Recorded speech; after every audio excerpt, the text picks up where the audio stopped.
we realize that a lot of people, when you talk about policy or you talk about like governmental policy, people assume we just mean laws and legislation.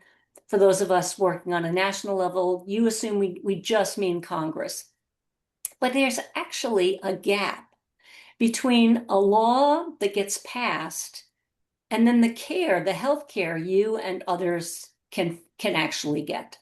And it's that gap that we're going to talk about today because a lot of people don't know about it, but it is a place where we can practice advocacy the same way as we do when we work with Congress or other legislators to try to make changes to healthcare. Federal agencies turn laws into regulations.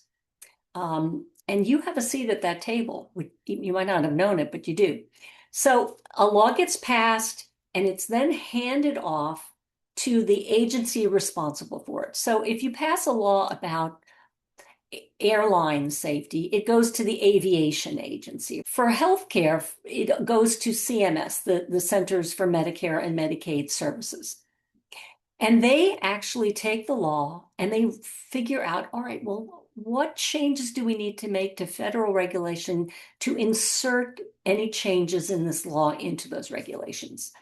And they've got to be specific and they have to be actionable, right? They can't just be fluffy ideas because somebody has got to use that to tell hospitals how to operate, or physicians how to operate, or insurance companies how to operate.